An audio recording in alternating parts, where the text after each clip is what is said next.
Југоисточниот најтранспарентен од сите региони во државата. Ова го покажа најновиот извештај за активната транспарентност на Центарот за граѓански комуникации.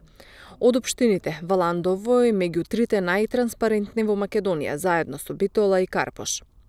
Континуирано подобрувајќи се од година во година, југоисточниот регион конечно застана на првото место со високи 84%, подобрувајќи се за 10% поени за само една година. 84%, се вели во извештајот.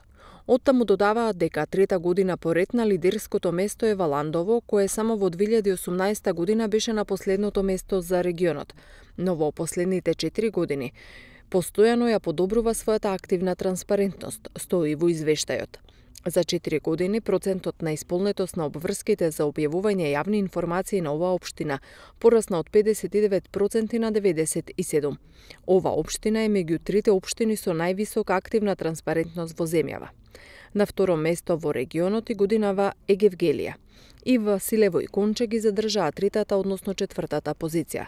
Доиран, иако континуирано ја подобрува својата транспарентност, сепак останува на последното место заедно со Босилово и Радовиш на дното на табелата, се вели во извештајот од Центарот за граѓански комуникации. Инаку просечната активна транспарентност на министерствата, на владата и на општините за 2022 година изнесува 73%. Во однос на лани, активната транспарентност е подобрена за 10%. Само две институции, Министерството за одбрана и владата, имаат максимални 100%, односно ги објавуваат сите предвидени информации од активната транспарентност.